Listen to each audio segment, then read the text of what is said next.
Hey everyone, this is Ultra Rona. Welcome back to the channel. Today we're going to take a look at a piece I have been really looking forward to getting, and it is the Figma E.M.M.I from Metroid Dread. I've already done a review on the Samus from from Metroid Dread, and when I went to look for the E.M.M.I, I couldn't get her essentially. They were like not available. They sold out super quick. It's even as I would say pricey as this piece is, but they came back in restock like a lot of these figures do nowadays, and I was able to secure a pre-order. And now we're going to take a look at them. This box is massive. E.M.M.I is huge, much bigger than I had anticipated, and honestly I hadn't seen really anybody, maybe outside of like the Amazing, do a showcase on this unit, but she's massive, like absolutely huge. And I'll get Samus out here in a minute. So you guys can see exactly how, side by side. But I mean, I'm even having a hard time getting this whole thing on camera, even zoomed out.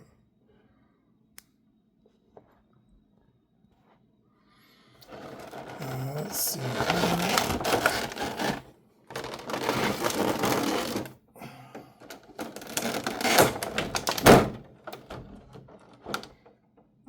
And like you guys already know, I mean, everything I pick up, I collect because I collect it, not because I'm trying to show the newest, latest, hottest thing. But this happens to be the newest, latest, hottest thing, so it kind of works out as well.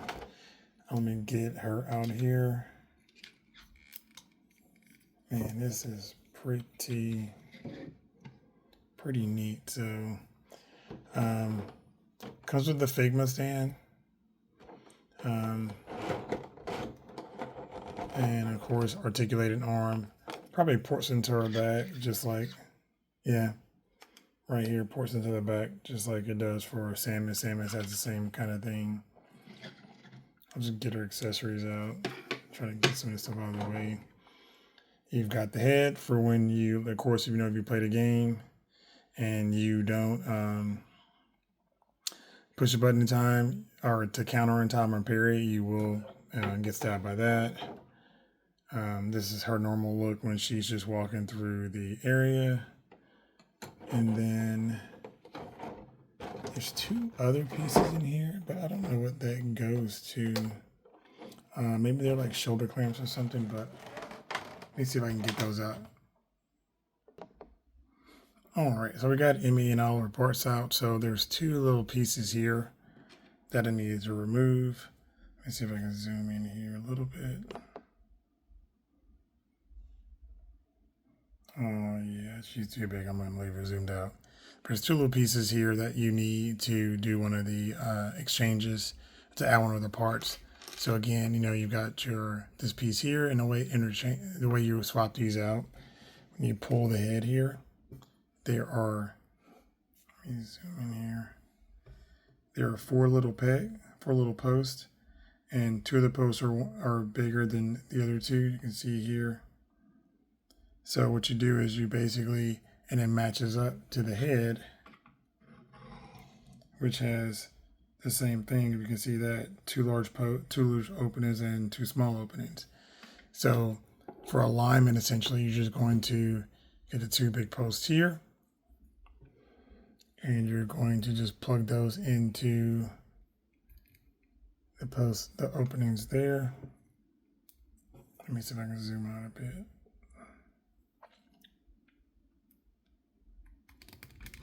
And just like that, that is plugged in there. And this piece here does rotate and move around, so you can get into whatever position you need it in there. And then you pop that out. Now to put in, probably the way I'm gonna have her like walking, like when you first kind of enter the stage and you first get into the E.M.M.I zone.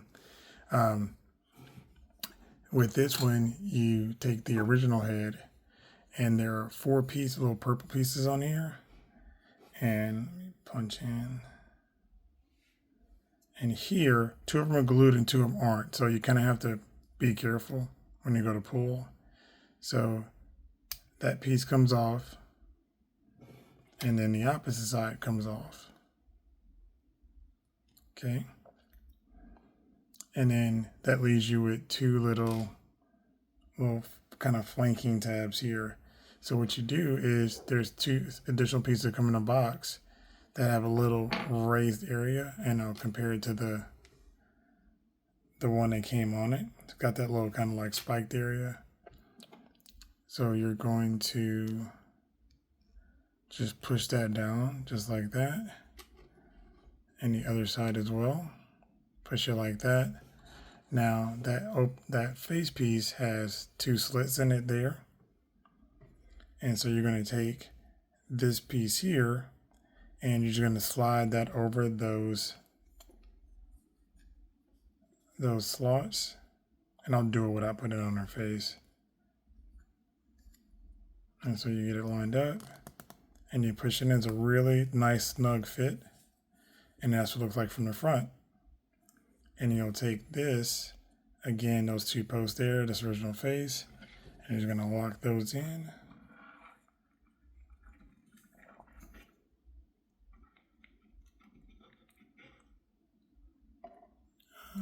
Do I have it lined up?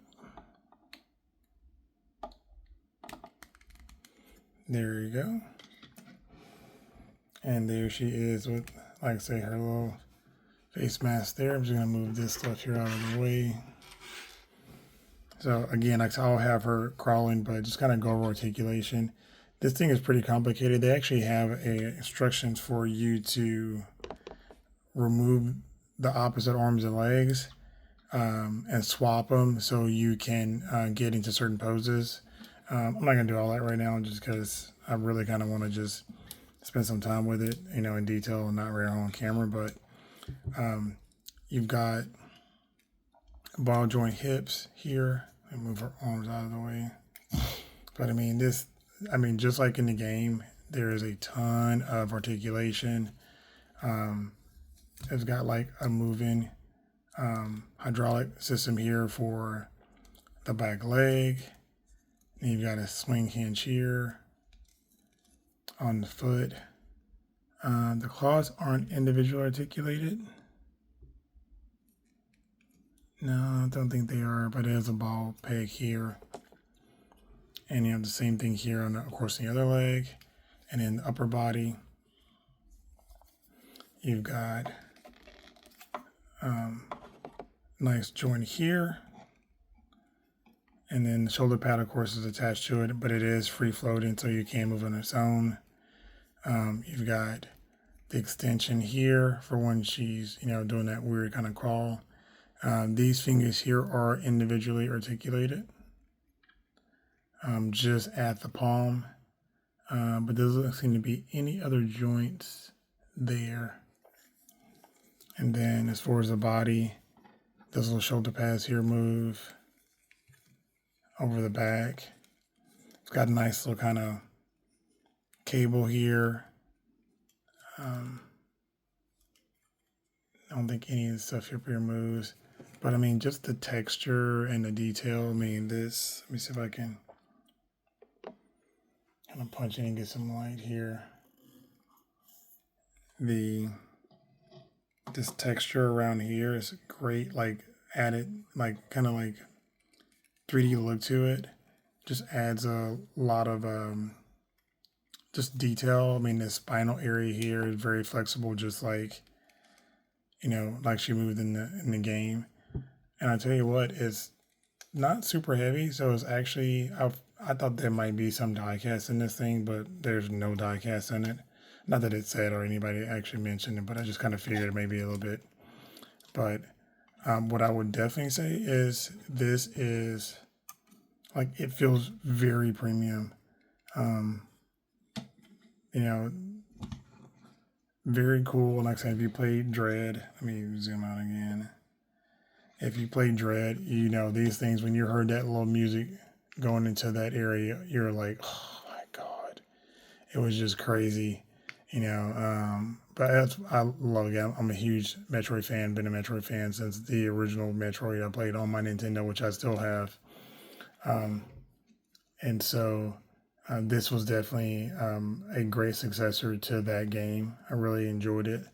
And then knowing that Figma was going to come out with these figures, I was a little skeptical because, you know, Figma is kind of hit or miss with their figures, but I would definitely say that Samus is one of the best figures I've ever messed with. And then, you know, I'm going to put her here. And then I've got the Samus here. So just to kind of stand her up, to kind of give you guys an idea size-wise. She's considerably larger than Samus. I mean, but that's kind of how she was in a game. And of course, I got Samus with her cannon, you know, that you get when you beat the boss. So I'm gonna have some fun getting some good poses with her. I'm gonna see if I can cut away and get E.M.M.I into the crawling mode, and I'll be right back. All right, after like a ton of fidgeting, I think I got it all figured out. So I'm about to do some more playing with it to get it in the right position. But essentially, you actually have to take off the legs here at the post at the hip and reverse them for this mode, and then for the mode where she kind of is flipping over into this mode here when she's going from walking straight up and down to flipping into it. So you do have to reverse those legs, and you just pull right out of the post like I just did a second ago. It's very, very fidgety because there's additional movement here where you can actually extend the forearms here. And it holds pretty well, so it doesn't, and kind of locks into position a little bit. And then for the back legs, to do the same thing. They're kind of like not really ratchets, but indentions to kind of keep them in place. It'd probably take me a little bit to kind of get it figured out once I get it all nailed down, but and then of course the arms are extended here so you can get in proper position, and you can drop them to get it lower. The head moves around. Oh, if you don't pull it off, the head moves around at the base. You got a major joint here, then you got like a small little ball joint here at the very tip, so you can get her into one of those, kind of come around the corner, creeping positions like she would do in the game. So, but overall, I mean, I definitely would say, if you're a Metroid, Dread fan, this is definitely a great figure to pick up. Like I say, that will probably take me some while to get it situated in the look I want, and maybe I'll just take a picture of it and put it up on the community tab. But outside of that, really the last thing what I needed for this, to kind of get that all squared away to go with Samus, which is, from what I understand, one of Figma's best figures, but just in general, I mean, one of the best action figures, most well thought out action figures I've ever dealt with. So definitely a great piece. So, well, again, hope you guys enjoyed it. Comment down below if you got any questions. And thanks so much for your time. Later.